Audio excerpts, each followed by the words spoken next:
for the IBBC YEN network. Unfortunately, my co-chair, Sami, is unable to join us today because he's tied up with work. So it'll just be me today introducing Philip and facilitating our conversation. It's just a warm welcome to everyone that's tuned in today. I think we may have a few other people who have signed up that will join a bit later, but I think it's probably best to make a start. So it's a warm welcome to everyone on the line, and a really big warm welcome to Philip Juma to join us today. And just to recap for those who maybe are new to the series and maybe new to YEN, so the Young Executive Network of the Iraq British Business Council has been set up for some time now, for a couple of years, but we've been really trying to roll out a few initiatives over the last few months, one of which is trying to connect our network. And this initiative here is our speaker series. It's called Swalif, which is in kind of Iraqi dialect means chat, having a discussion. And I think this is we have a great topic here today to talk about Philip's journey coming to Juma Kitchen. He previously worked in finance and decided to make a big career change. He is the head chef and founder of Juma Kitchen. And welcome, Philip. It would be really great to hear a little bit about your journey of how you came from the finance world to creating Juma Kitchen. And maybe you could tell us a little bit about your Iraqi British heritage and how that's really shaped the creation of Juma Kitchen. Awesome. Thanks, Leila. And yeah, I really want to acknowledge you for such an amazing project that you're building. And thanks everyone for joining today. I acknowledge you all, guys. I can't see you, but I can feel you. So Juma started in 2012. It was really an idea that I had in my head to put Iraqi cuisine on the map and to introduce Londoners to Iraqi food.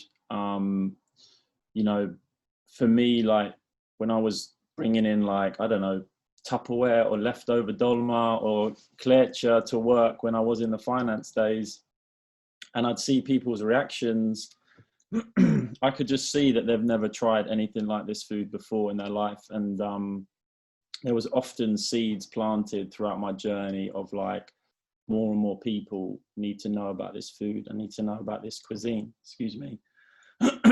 And so in 2012, I decided to launch my first supper club. It was totally biased. It was filled with friends and family. So they were just showering me with praise, even though the food was probably just terrible. But that was the start of the journey. And that was the start of really kind of seeing how Iraqi cuisine does have its place in amongst the culinary map and in amongst the London food scene.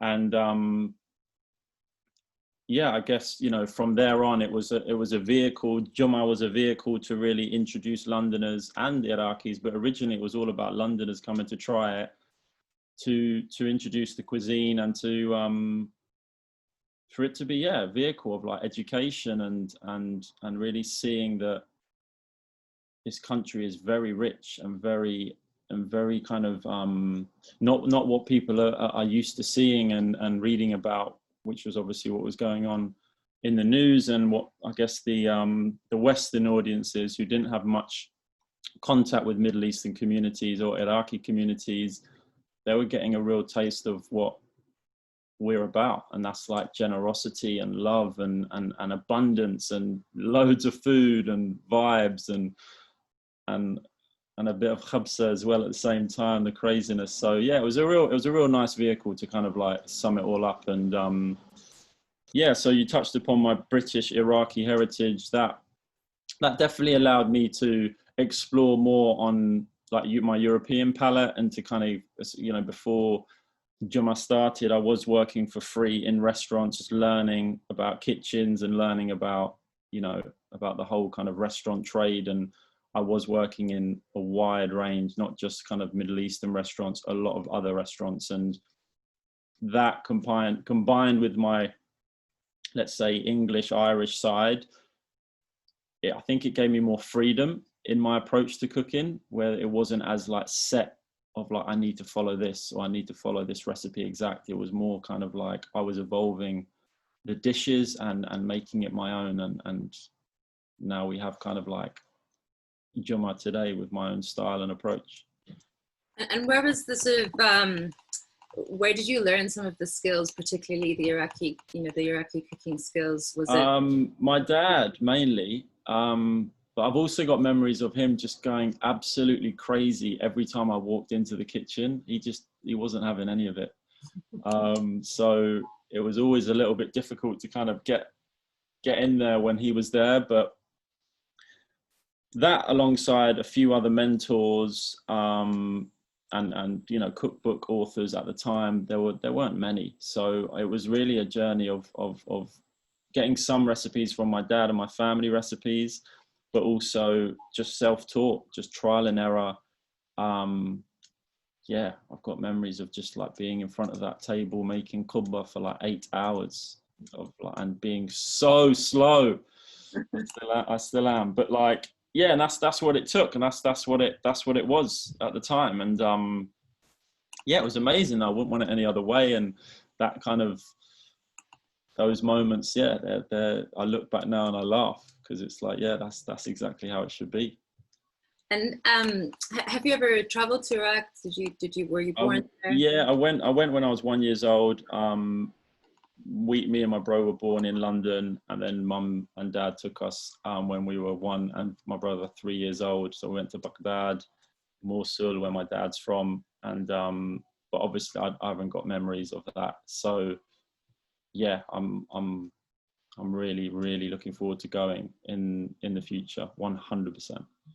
And you can kind of see that your food is a labor of love, and having not spent that much time in Iraq, which I think is probably similar to many people's experiences in the diaspora, it's kind of amazing how you can still really connect with your culture, particularly through food. Do you see that quite a lot, both in yourself and people that come to visit you and eat your food?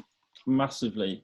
Like our community as Iraqis is so beautiful, and it's so powerful, and it's something I don't think you can put into words. It's like a bond that is, as soon as like there's that, oh, you're Iraqi, me too, and then it's like, that's it, like brothers, sisters, whatever, like. And that's something, yeah, even for the guys who work with me, who don't at all know about, let's say, who've never worked in Middle Eastern kitchens, or have never really like had much contact with the Middle Eastern community, and particularly the Iraqi community, them as well, they're like blown away. They're like, who are these people? Like, are they your family? And it's like, kind of, like, yeah, but they're not, right? So it's like that bond and that kind of universal love is something we all need to really hold on to and to nurture. And yeah, it's really beautiful. Mm-hmm.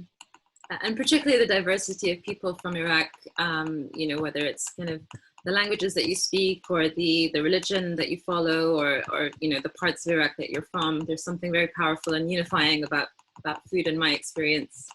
Me too. Yeah, me too. I've got many images of like the pop-up days where there was like Iraqi Christian, Iraqi Muslim, Iraqi Jewish, literally all around the table at the same time. And I know from the elders, the stories, that's what Iraq was like. Everyone was just cracking on and getting on. And obviously times have changed, but it was really, some beautiful moments when again, that power of food and what it can do and bring to people's lives. Like, there is no barriers then. It's literally like just humanity sitting around a table, conversations, love. It's something pretty powerful and pure. So, and I'm so grateful to kind of be part of that, right? And bringing that. So I'm lucky.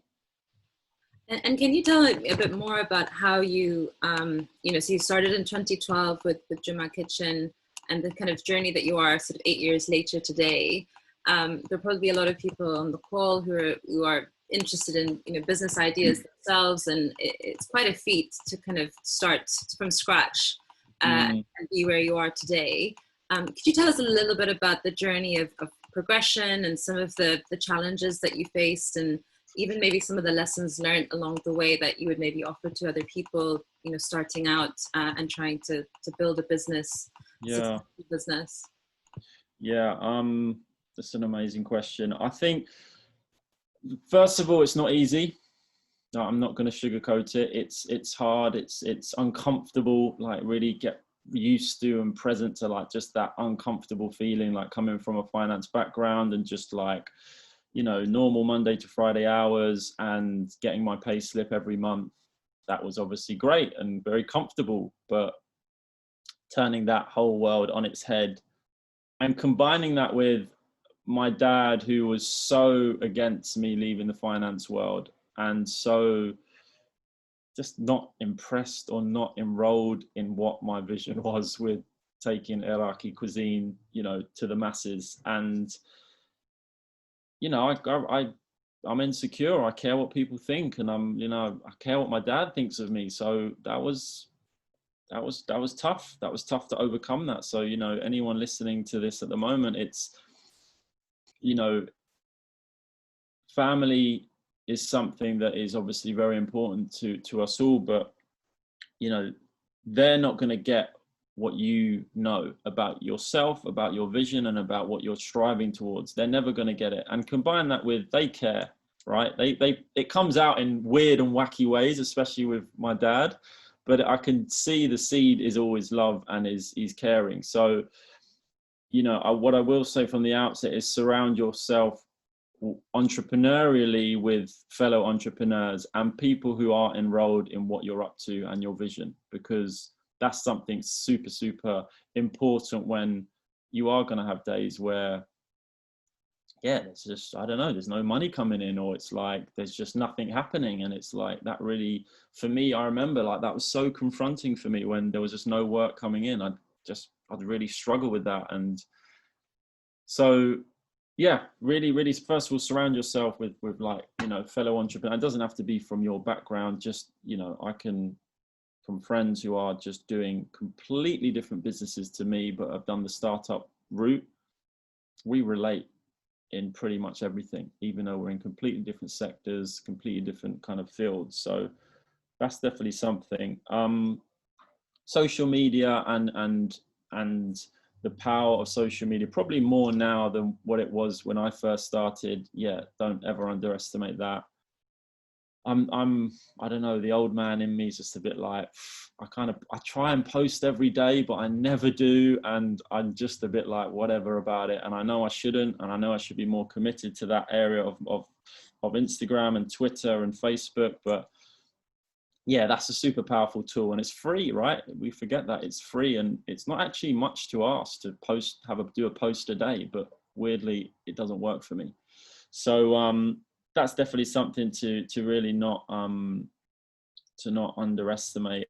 And yeah, if I just maybe look at the journey, like from the pop-up world, I was pretty relentless doing the pop-ups, and it led to me kind of burning out. I probably overdid it a little bit. I lost passion and I was really exhausted by doing it. But that level of kind of intensity really kind of created a bit of a name and a bit of buzz around what I was up to. And then that just don't underestimate what things lead to. Like, there's so many times that I was like, that's not really, really aligned with Juma, or that's not going to really maybe pay the bills. That's not going to, you know, that's another, so, you know, it's another thing that I'm going to be doing for free. But at the start, sometimes you just got to do that, and don't be frightened of that, because people listen, and people are, if it's food, they're going to eat it. And if it's conversation, they're going to listen. And if, you know, what it leads to, we don't know, but just never underestimate that whole kind of paying it forward. And yeah, just like that seed that you're planting in so many places and different people and areas, they will sprout and they will grow later on. And I found that out, yeah, probably year 3 of the business, when I was kind of in amongst in the kind of heart of the pop-up world. Out of nowhere, this food blogger, who, not even food blogger, she was a journalist, and she, out of nowhere, they were just like, listen, we've been following you for some time now, how would you be interested in writing a fortnightly food column in the London Evening Standard online. And I was like, what? You know, like that was just, God, that was crazy to think that. But again, like it wasn't in my, I had my head down on such a level where that wasn't even in my space. So yeah, things happen, and trust the process, I'd say, but work hard, like really move. Like any days you've got kind of like gazing, just think, you know, what's missing or what can I do? And another thing that's probably a big learning curve, and I'm only discovering it now with my journey, is creating teams and teamwork. I'm a bit of a perfectionist, and I'm a very like, I'll do it. And that works to some extent, but it also, I'm really present to the last month of looking at this side of me. It really doesn't allow for growth to a level of, and an expansion to a level of, compared to like me just doing it. And again, this all stems from like my perfection and maybe looking good and what people think of me, but I really do care about, you know, every plate of food and every bite that you guys take of my food. I genuinely care, and I want it to be amazing. So, but also something's got to give, right? I can't be there doing a private job, being at Borough Market, or, you know, being at my catering. I can't be everywhere. So the trick and the game, I guess, is really like empowering team and teamwork, and having it such that they can do it, but also they can do it maybe better than me, you know. And that's something I'm discovering right now. Hold on a minute, here you are thinking you know it all, but there's probably people doing it better than you. So I'm really discovering that right now, and I think that's a real strong aspect of a good leader, of just like, you know what, giving that away to someone else, letting them run with it, and, you know, giving them whatever they need, right, to do that, whether it's more money, whether it's, you know, more flexibility, like nurture that. And it's great. I'm having big breakthroughs in that in my business at the moment, of giving up things and giving it to others. And I'm still a nightmare. I'm still all over them. I'm still like, you know, chasing that perfection, but it's a different mindset now, and there's more freedom and ease rather than this, I don't know, intensity to it that kind of, yeah, doesn't really work in teamwork. I mean, I guess those are powerful messages for startups, for working in any job, really, that if you want to sort of progress and grow and be a leader, you need to be able to learn to delegate and to trust the team that you work with, and kind of collaborate with them. And yeah, I can kind of see that, particularly for the type of work that you're doing, you will just burn out if you don't give other people the space to do that and trust them and develop them to do that, and in order to grow your business. So I think those are really powerful messages for any role that people have. Yeah, and I think, just to add to that, I think whatever sector, whoever's listening, or whatever they're like working on at the moment, it you know, you are going to do a lot at the beginning. I don't think that's kind of like denying it. I'm not looking back and think, God, I could have delegated more at the beginning. Like the what so is like, this is, I'm working out as I go along, and a lot did rely on me. But, you know, I think, yeah, later on that really does, I've seen that it kind of allows for a lot more quicker expansion, and yeah, a bit more freedom for everyone. And so the column that you talked about in the London Evening Standard, which I remember very well, was obviously, sounds like a pretty pivotal moment in your career, and I guess it, you know, alongside social media, would have given you a lot of publicity and kind of getting your name out there in the London food scene. Yeah. Now that you're in Borough Market, how did you know, that's a hugely world famous food and drinks market. I know that you did some demonstrations in the past, but how did you sort of solidify and actually get a place in Borough Market? Sort of, what were some of the steps to get you there and kind of take things up to the next level? Yeah, so yeah, first of all, Evening Standard was a massive moment. That really did like take it almost a little bit global as well. I was getting offers to cook at festivals outside of the UK, in Italy, I remember, and that was amazing. So that really kind of like, there was a real kind of like buzz there. And then Borough Market, yeah, Borough's just been an incredible journey. As you mentioned, I was doing food demonstrations there before, and I remember the initial one was with the Amar Foundation. So shouts out to Amar, Maisa, and the crew, Isabella. And yeah, they're that kind of, it was so funny. So these food demonstrations, they're used to kind of like someone coming up on the mic, cooking some dishes, and maybe some passers-by will be there, and it might create a bit of a crowd. So on the initial food demonstration, I kind of obviously announced it on social media, like, guys, I'm going to be down at Borough 12 till 1, come down, I'm going to be cooking these dishes. Obviously the Borough people are there, but like loads of people came out, like Iraqi community came out in full effect, right? So like I can see the Borough people like, what is going on? Like, we've never seen so many people like for a food demonstration, and there's like people just, you know, people just being super like enthusiastic and buzzy, and you know, and I just remember seeing their faces, and afterwards they were just a bit confused. Like they were like, that was really great. Like we've never had a crowd like that. And obviously Amar was there, so they were doing their charity thing. So I think in a weird way, that was such a funny, like, set the tone. They obviously invited me back. That led to more gigs. And then last year, I remember I was in a bit of a bad place. January, I remember I was really, really low on like morale, and I was really low on money. And I remember something happened. I think someone said like, look, Borough are actually revamping their whole hot food offering. They're getting rid of everyone and starting the whole process again. And they're looking for independent people. They don't want big brands. They want independents to come on board. And your name's being mentioned. So I was like, oh, okay. And they were like, you should throw your name into the hat and see what happens. So I reached out to them, and they were quite a closed book. Like they were very like, you know, hush hush about it, but they were also like, okay, we will consider you. And then the next steps were I had to then submit a presentation of exactly what my concept was. They then reviewed that. Then you got to a next step. And then you had another step of like looking into all the sustainable and artisanal and all the aspects of like being a conscious, let's say, hot food producer and hot food outlet. And once I passed that, then there was a meeting with people and the board and the people at the top. And then there was a tasting.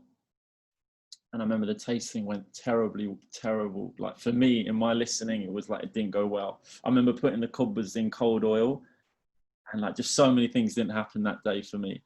And I was really late, and don't.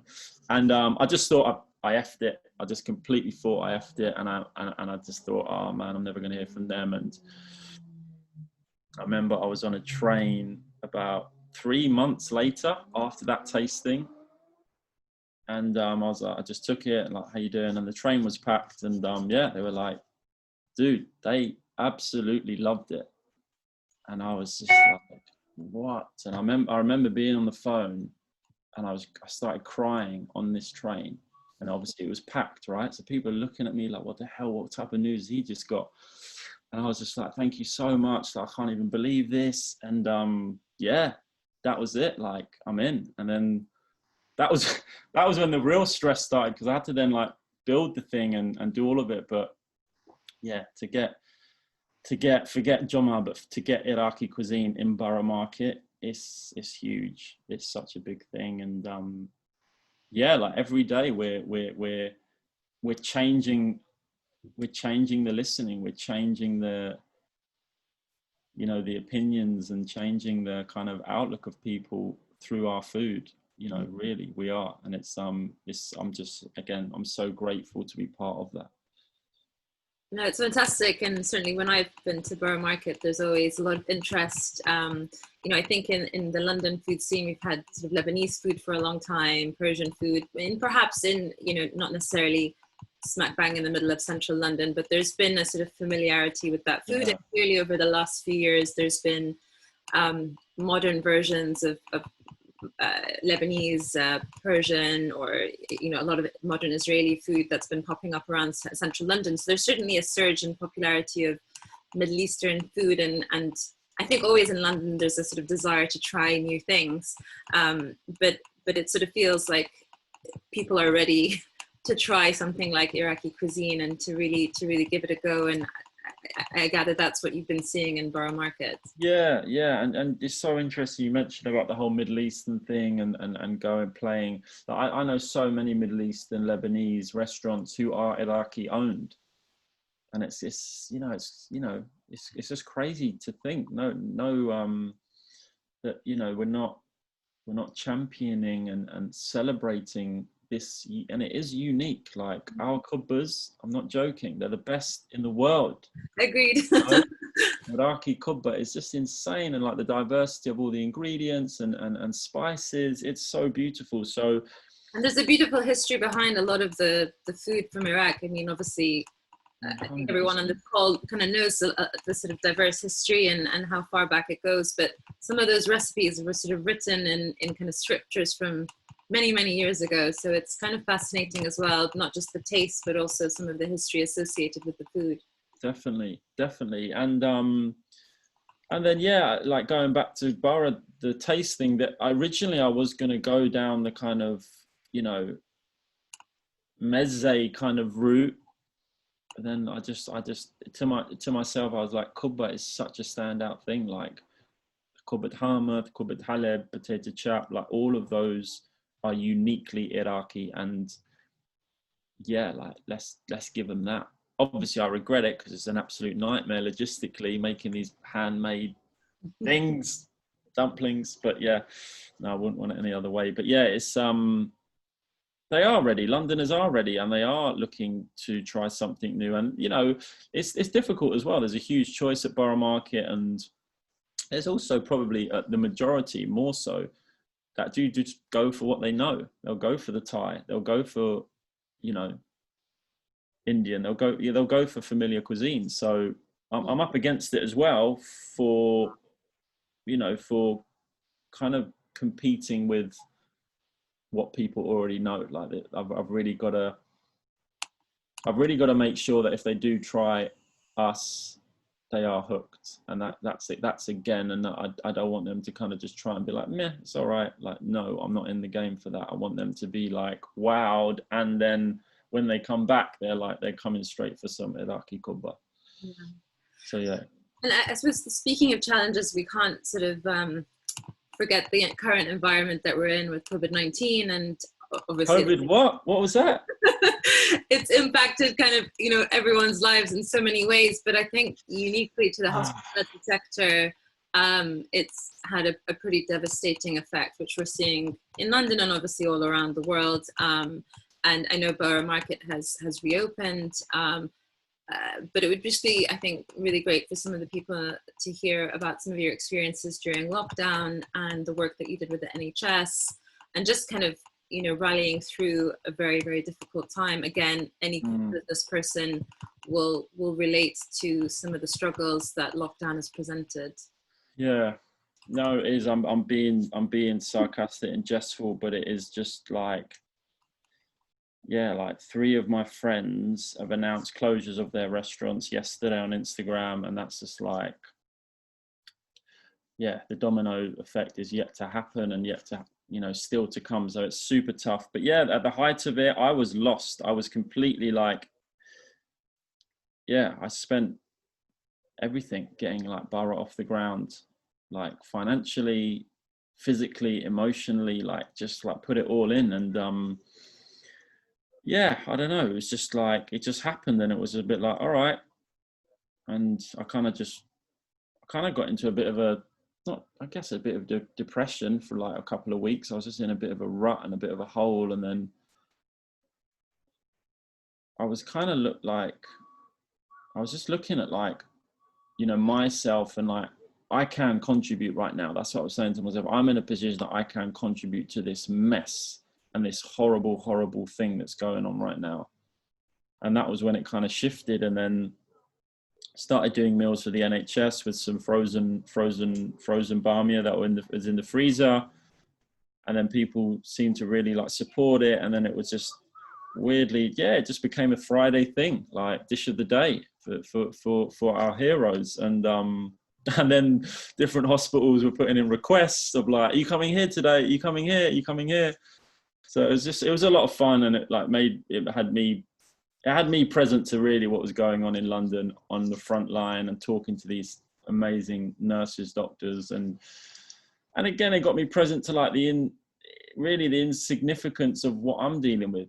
People are dying out here, and like, you know, yes, it's hard, it's bloody hard, and I've got every right to be, you know, having my moments, but it was just like, I don't know, it was an interesting balance of like getting me very sort of present to the what's so, and again, the what's so it's a real difficult time for everyone, and again, people are losing their lives. So yeah, it was a real pleasure to be part of that and to do that, and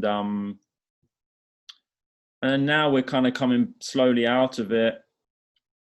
Yeah, who knows what the future holds. I'm concerned, especially when furlough runs out for myself and my business. And also, sorry, I don't want to go over, like, the community helped me out a lot during COVID as well. Like, I turned to all of my followers and people close to me I set up this gift card scheme. Layla, you included, my dear, thank you. And yeah, people came out and they really helped and supported, because we weren't getting any grants from the government during that time due to the fact we weren't paying business rates. So we later on, like a month ago, we got a little bit, but nowhere near enough to cover everything. So yeah, the gift vouchers helped a lot, and all of you guys just during that time. And yeah, it was a real sort of moment of everyone, just love and community. That's the sort of motto that I kept saying to myself. How can I build love and community? And I think in life, let alone in a crisis like COVID, but I think just go where the love is, and I think all will be good. So, and obviously with the world being uncertain, it's difficult to make too many sort of concrete plans, but I can kind of see a great question that came in, talking about, you know, the teamwork that you've had and being able to, I guess, delegate more and grow is, would you consider expanding in the future? Would you franchise? I mean, do you build plans for the future? Where would you like to take your business? Yeah, I'd like, my dream is like a dishoom for Iraq. You know how like that Indian Irani cafe style, unbelievable decor. You're on a journey when you're in Dishoom. There's an education aspect. They've nailed it. They've absolutely nailed it on every level. I feel food is quite casual. It's still amazing, but it's casual. It's definitely not kind of other Indian restaurants in London. But that whole, yeah, that really kind of moves me and gets me excited. If I was to do something like that with Iraqi cuisine, that would be pretty epic. And expansion, yeah, like I'm not going to say too much, but there's conversations happening, and outside of London, and they're all just conversations right now. But yeah, I'm 100%. I'm not going to be done until more and more people are talking about our food, our cuisine, our heritage, our culture, and the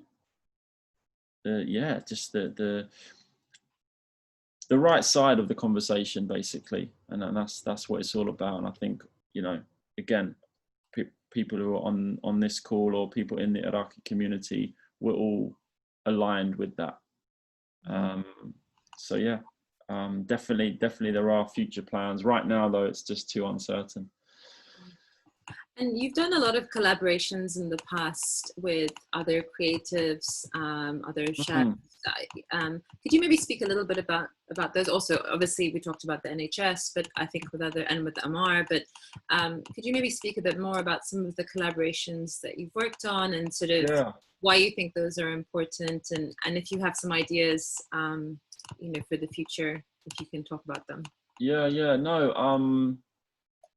The collabs were awesome because like I teamed up with other chefs, and we did like joint pop-ups, and that was amazing. And that really kind of, that allows you as well to kind of like you just, again, you don't know where that can lead to, but you're actually kind of stepping into someone else's, let's say, database, followers, community, and that's always super, super positive. And anything that really puts you outside of your comfort zone, I think you just got to do it. As soon as I feel like comfy, I'm like, okay, what's next? Like, and that's just me and, you know, my personality. And I think entrepreneurially, it's a good place to standing. Other collaborations was with the Middle East Now Festival, incredible festival in Florence, Italy, Firenze. And they are beautiful people, Roberto and Lisa, who run it. And yeah, one year they wanted me to be part of the food aspect of the arts festival. And yeah, like lifelong friends ever since. And like, they're just, again, that community. And I've got a community in Florence, like anytime I go there. And weirdly, that led to Le Cordon Bleu Cooking School having me back to teach their students Iraqi cuisine. Like, who would have thought, right? Who would have thought? That's crazy. So that's really amazing to kind of think. Again, there's so many little things in the journey. And also I did sign up with a literature agent who wanted me to write a cookbook. And yeah, I kind of went with it, but there was also something in the background that was not aligned with me, and like not really wanting, I didn't want to just be that person to kind of just bang out a cookbook. I really, like, I've got such a long journey still to go with the cuisine, and I'm, you know, I'm yet to really go and discover Iraq and the Samoon bakeries and the turshi stands and just all of it. I need to just go and, you know, swim in all of that world. And I don't know, I feel as though that'd be a bit inauthentic of me to kind of be writing a cookbook outside of that, and not even visiting Iraq, but just like where I am, there's so much more I'm still learning and growing. And I don't know, once you've written a cookbook, yes, there are part 2s, part 3s, but I kind of want to create a bit of a Bible, a bit of a one-off. Here it is, you know, maybe at the end of my career, who knows? But so yeah, I've kind of, you know, dabbled in that world, and I've learned a lot, and I've got friends who are writing cookbooks, or, you know, as we speak, and they share their experiences. And yeah, I think that side is definitely important, because again, it opens you up to a whole new community, a whole new world, and it could, you know, it could lead to a lot more things than where I'm at now. But it's just me and where I'm at. It's not for me at this moment. And I know it could do wonders for me, but again, it's got to be aligned. And that's another thing. Anyone who is in like entrepreneur mind, do things with integrity, like do things that align to you. You might have to take on jobs and things at the beginning that are just a bit like, oh, I don't want to do this, but just, yeah, I think it drags me down anyway when I'm doing things that aren't really me. Mm-hmm. And you know, have that in mind when whatever you do and whatever you take on, because if it's you, it's effortless. It's like, it's really you, and it's just super authentic, and it's like things happen. Mm-hmm. And yeah, other collabs have obviously worked with Michael Rakovitz on the Date Palm cookbook. What a legend! What a funny guy. I just see his moustache every time I think about him. Yeah, like that, those type of things. And like, again, I got introduced to so many chefs, and it's again that community feel, right? When we're all working together, we can actually do some big stuff. So the collaborations definitely are powerful, and again, it has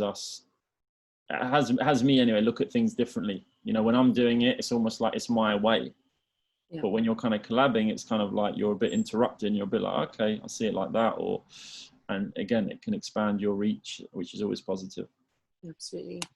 I'll encourage people in the audience, if they've got questions, to raise them. But in the meantime, you mentioned obviously you've been to Iraq when you were very young, and it sounds like you'd like to go back and have a bit of a food journey, 100%. a food journey there. I know my first time when I went to Iraq, kind of, I think on the first or second day, I mentioned to some of my colleagues that my dad had talked about samoon and how amazing the spread was. And my colleagues very kindly the next day brought a whole, probably like a kilo bag of fresh samoon with gamer and, and it was pretty amazing. So it would be fantastic to hear about your experiences. But have you got anything in mind? I mean, clearly right now is a bit off the table with everything that's going on and, you know, security situation as well. But is that something that ideally, if it opened up, you'd be kind of there's priority list? 100%.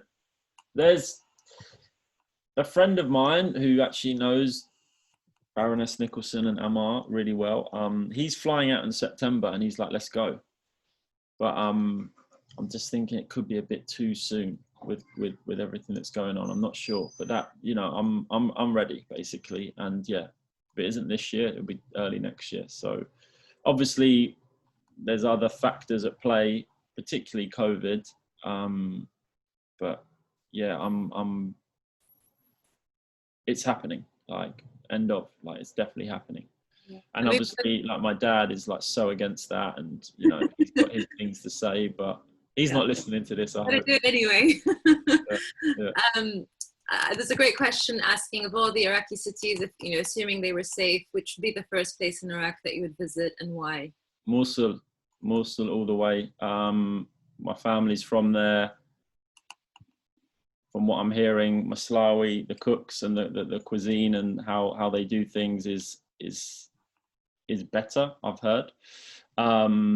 Yeah, so Mosul, like, and I don't know, there's obviously Baghdad is Baghdad, and there's a lot of, you know, for obvious reasons, but there's, through some of my dad's stories and just through, my upbringing, Mosul was really something that sounds special. So, yeah. And I have a question. I mean, I think certainly from my experiences that, you know, Iraqis and their families tend to be very protective of their own family recipes and the way that they do it, and you know, the way that their grandmother or father or mother that makes things is kind of the best way.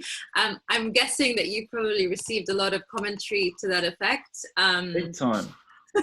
And sort of how do you deal with that, and kind of, I'm sure you get some very passionate conversations, and I'm sure that's all part of the fun as well, but it'd be great to hear a bit more about that. Yeah.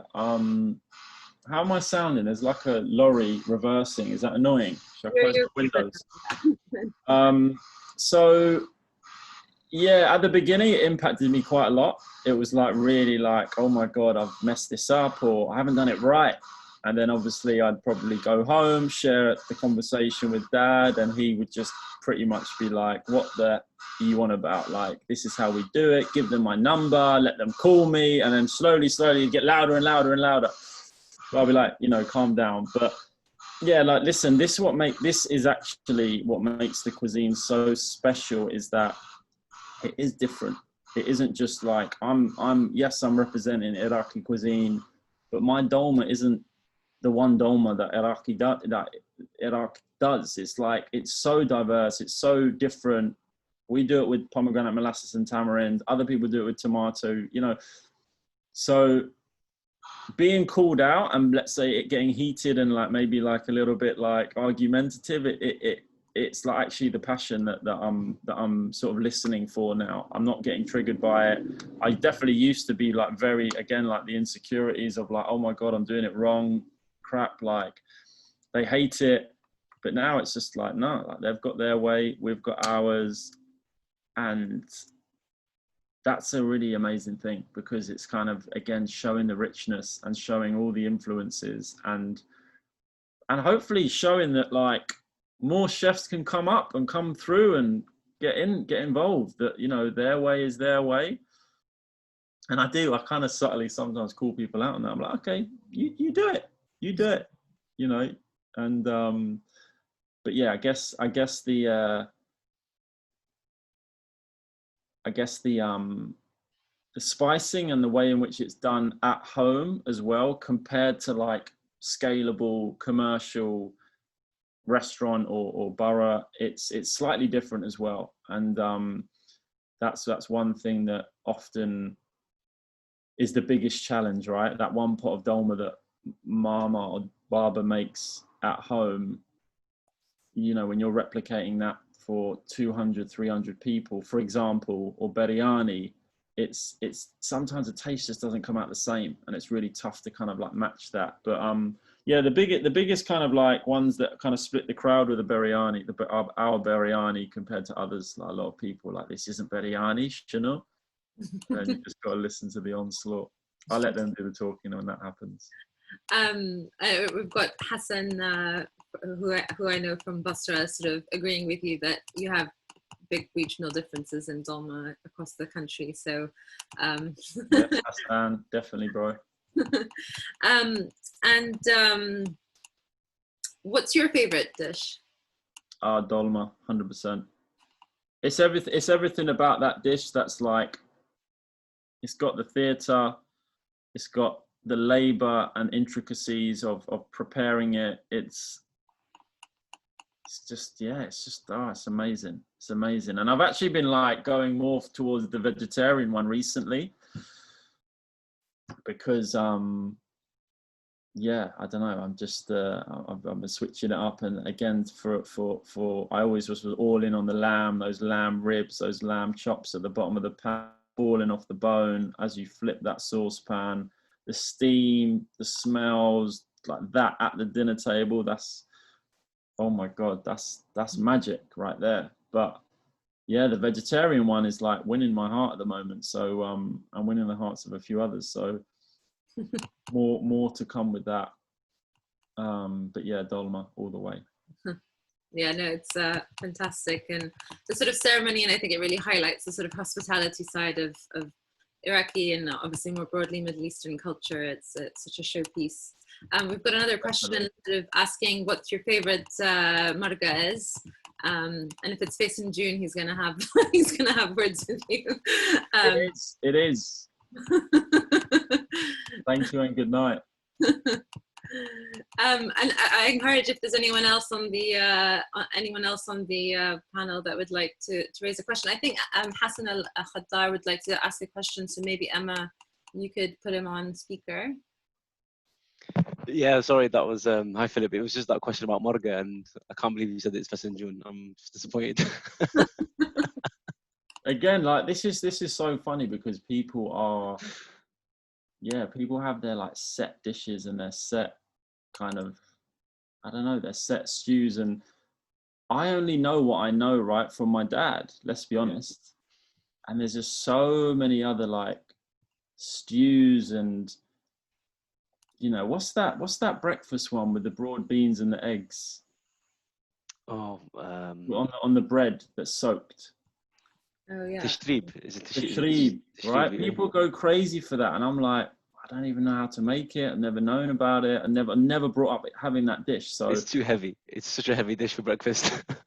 but people still go crazy for it. So again, like I've like there's, yeah, like if I even say that to some people, they get offended. Like, what? You've never had it? Like, are you even Iraqi? Like, yo, slow down. But that's how it is. Yeah. We've got a great question asking if you've got a favorite book on leadership and mindset, or maybe any other books that you may have read kind of throughout your career that were really helpful. I'm actually part of a program at the moment. It's a year-long program, so it's an actual a course called Landmark, and it's Landmark's completely transformed my life, how I see things, how I do things, and it really has you look at yourself in a way that you've never really looked at yourself before. And the section of the course that I'm on at the moment focused on team management, and all I'd say the biggest breakthrough that I'm getting around it is just like accountabilities and being accountable. And if you can't, weirdly, like we don't really hold ourselves accountable to a very high level, but when you have got someone in your life holding you account, that's super powerful. So I've got a community of people, mentors, coaches that really hold me high to a very like accountability. So, and that helps a hell of a lot in life, because, you know, more often than not, when I'm playing a big game, I do want to just roll over and just maybe just have a snooze and be like, oh, whatever, leave me alone. But it's like, no, you put your word to this, let's go. And you hate them. I hate them sometimes, but again, that's what has us win in life, I guess. Just being accountable for your word and having people hold you to account for that.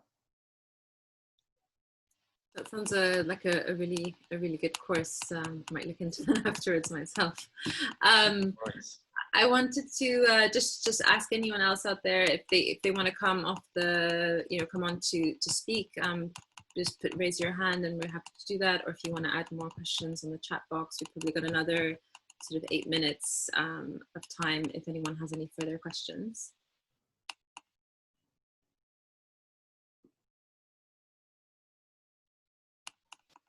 I have one other question. What do you think is the most popular food, maybe in Borough Market? I mean, maybe Doma is the favorite in the supper club, but what about in Borough Market?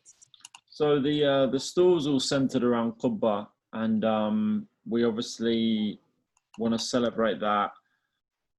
Qubba Haleb, I think, wins every time, but this new mushroom chap that we've done, like, people are really responding to it, and it's like we've done like fine diced mushroom, sauteed it with garlic and parsley, and drizzle it with truffle oil, and then we encase that into a potato shell, and yeah, served with date and tamarind sauce, and it's like it's just a winner. It's really a winner. So weirdly, yeah, the vegetarians are again winning.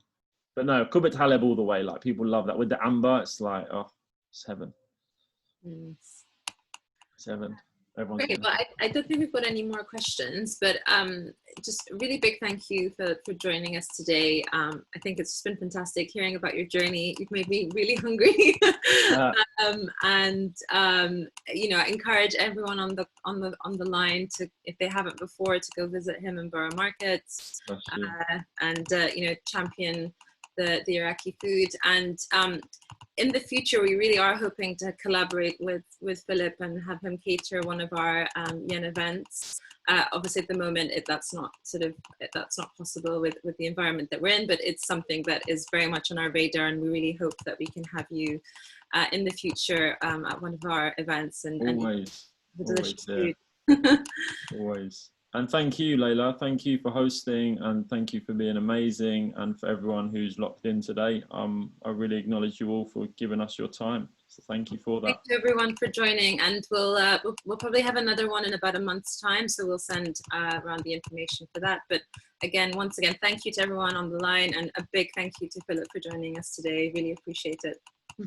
Much love. Thank you. See you guys. Bye, everyone. Bye.